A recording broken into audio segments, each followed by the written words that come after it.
കുടുംബകോടതി വിഷയങ്ങളുമായി ബന്ധപ്പെട്ട് വരുന്ന പുതിയൊരു വീഡിയോയിലേക്ക് എല്ലാവർക്കും സ്വാഗതം. വീഡിയോ കാണുന്ന ആർക്കെങ്കിലും കുടുംബകോടതി വിഷയങ്ങളുമായി ബന്ധപ്പെട്ട് എന്തെങ്കിലും സംശയങ്ങളുണ്ടെങ്കിൽ കോൺടാക്ട് ചെയ്യാം. WhatsApp number +91 79 94 97 14 19. ഒരു വട്ടം വിളിക്കുവാനുള്ള കൺസൾട്ടേഷൻ ഫീസ് 500 രൂപ ഗൂഗിൾ പേ ചെയ്യുക. இந்த വീഡിയോയിൽ നമ്മൾ ഡിസ്കസ് ചെയ്യാനായിട്ട് പോകുന്നത് നമുക്കറിയാം, ഫാമിലി കോടതികളുടെ കേസുള്ള ആൾക്കാർക്ക് സ്ഥിരം കേൾക്കുന്ന രണ്ട് വാക്കുകളാണ് കോൾ ഓൺ, അതുപോലെ തന്നെ അഡ്ജേൺമെൻറ്റ് എന്ന് പറയുന്ന രണ്ട് ടേംസ്.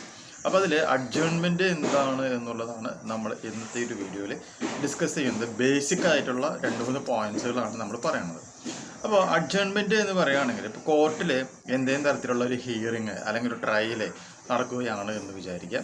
എന്തെങ്കിലും ചില പ്രത്യേക കാരണം കൊണ്ട് അത് നടക്കാൻ പറ്റാതെ വരുമ്പോൾ അത് വേറൊരു ദിവസത്തേക്ക് മാറ്റി വയ്ക്കുകയാണ് എന്നുണ്ടെങ്കിൽ അല്ലെങ്കിൽ പോസ്റ്റ്പോൺ ചെയ്യുകയാണ് എന്നുണ്ടെങ്കിൽ ആ ഒരു പ്രോസസ്സിനെ പറയുന്ന പേരാണിത് ഈ അഡ്ജേൺമെൻറ്റ് എന്നുള്ള ടേം കൊണ്ട് ഉദ്ദേശിക്കുന്നത്. അങ്ങനെയാണെങ്കിൽ ഏതെല്ലാം സിറ്റുവേഷനിലാണ് അഡ്ജേൺമെൻറ്റ് പോസിബിൾ ആവുക അല്ലെങ്കിൽ നടക്കുക എന്നുള്ളത് നമുക്ക് നോക്കാം.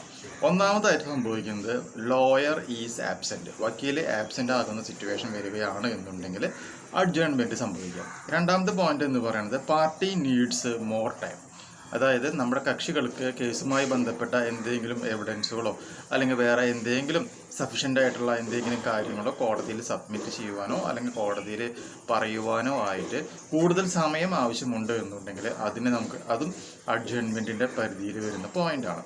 മൂന്നാമതായിട്ട് എവിഡൻസ് നോട്ട് റെഡി, അതായത് തെളിവുകൾ സമർപ്പിക്കേണ്ട ഒരു സാഹചര്യം വരുന്നു. അപ്പോൾ അവരുടെ കയ്യിൽ തെളിവുകൾ കളക്ട് ചെയ്യുവാനായിട്ട് അവർക്ക് സമയം പോരാ, കുറച്ചും കൂടി സമയം വേണമെന്ന് പറയുകയാണ് എന്നുണ്ടെങ്കിൽ ആ എവിഡൻസ് അല്ലെങ്കിൽ തെളിവുകൾ സബ്മിറ്റ് ചെയ്യുവാനായിട്ട് കൂടുതൽ സമയം കോടതി കൊടുക്കും. അതും അഡ്ജേൺമെൻറ്റിൻ്റെ പോയിൻ്റാണ്.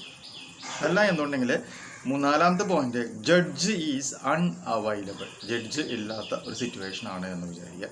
ആ സിറ്റുവേഷനിലും എന്തിനാണ് അഡ്ജേൺമെൻറ്റ് അനുവദിച്ച് കൊടുക്കുന്നതാണ്. ഇപ്പോൾ നോർമൽ ലെവലിൽ ഒരു പാർട്ടിക്ക് എത്ര അഡ്ജേൺമെൻ്റ് ആണ് കൊടുക്കുക എന്നുള്ളത് വളരെ ഇമ്പോർട്ടൻ്റ് ആയിട്ടുള്ള പോയിൻ്റാണ്. അപ്പോൾ പറയണത് എങ്ങനെയാണ്, courts usually allow only 3 adjournments per party in civil cases എന്നാണ് പറയുന്നത്. അതായത് ഒരു പാർട്ടിക്ക് 3 അഡ്ജേൺമെൻറ്റുകളാണ് സാധാരണ ഗതിയിൽ കോടതി അനുവദിച്ചു കൊടുക്കുക. ഇതാണ് അതിൻ്റെ തിയറി. പക്ഷേ നിങ്ങളുടെ കോർട്ട് പ്രൊസീഡിങ്സ് ചെക്ക് ചെയ്യുകയാണ് എന്നുണ്ടെങ്കിൽ 3 ഒന്നല്ല, അതിൻ്റെ മുകളിലേക്കും എന്ത് പോയിട്ടുണ്ട്, അഡ്ജേൺമെൻറ്റുകൾ നീണ്ടു പോയിട്ടുള്ള ഒരു സാഹചര്യങ്ങൾ കാണാനായിട്ട് സാധിക്കും. അപ്പോൾ ഞാൻ ഇന്നലൊരു വിധിയിൽ വായിച്ചത് എന്താണെന്ന് വെച്ചിട്ടുണ്ടെങ്കിൽ 3 അഡ്ജേൺമെൻറ്റുകൾ കഴിഞ്ഞിട്ടും കോടതിയിൽ കാര്യങ്ങൾ നടക്കുന്നില്ല എന്നുണ്ടെങ്കിൽ നമുക്ക് എക്സ്പാർട്ടിക്ക് വേണ്ടിയിട്ട് അപ്ലൈ ചെയ്യുവാനായിട്ട് സാധിക്കും എന്നുള്ളൊരു കാര്യം കൂടി മനസ്സിലാക്കുക. പക്ഷെ ആരും എക്സ്പാർട്ടിക്ക് വേണ്ടി അപേക്ഷ സാധാരണഗതിയിൽ സമർപ്പിക്കാറില്ല എന്നുള്ളൊരു പോയിന്റും നിങ്ങളൊന്ന് മനസ്സിലാക്കുക. കാരണം നമുക്ക് അതിനെപ്പറ്റി കാര്യമായിട്ടുള്ള ധാരണകൾ ഇല്ലാത്തത് കൊണ്ടാണ് അത് ചെയ്യാറ്. പക്ഷേ ചെയ്യാൻ പറ്റും എന്നുള്ളൊരു കാര്യം കൂടി ഒന്ന് മനസ്സിലാക്കിയിരിക്കുക. മനസ്സിലായില്ലേ? അപ്പോൾ നിങ്ങൾ എപ്പോഴെങ്കിലും നമ്മുടെ ആപ്പ് ചെക്ക് ചെയ്യുകയാണ് എന്നുണ്ടെങ്കിൽ അഡ്ജേൺമെൻറ്റുകൾ എത്ര എണ്ണം വന്നിട്ടുണ്ട് എന്നുള്ളത് ഒന്ന് ചെക്ക് ചെയ്ത് നോക്കുക കേട്ടോ. സോ ഈ ഒരു ഇൻഫർമേഷൻ നിങ്ങൾക്ക് യൂസ്ഫുൾ ആയിട്ടുണ്ടെങ്കിൽ തീർച്ചയായും നമ്മുടെ ചാനലൊക്കെ ഒന്ന് സബ്സ്ക്രൈബ് ചെയ്യുക, തൊട്ടടുത്ത് കാണുന്ന ബെൽ ബട്ടണും എനേബിൾ ചെയ്യുക. പുതിയൊരു വീഡിയോയുമായിട്ട് വീണ്ടും കാണാം. ബൈ.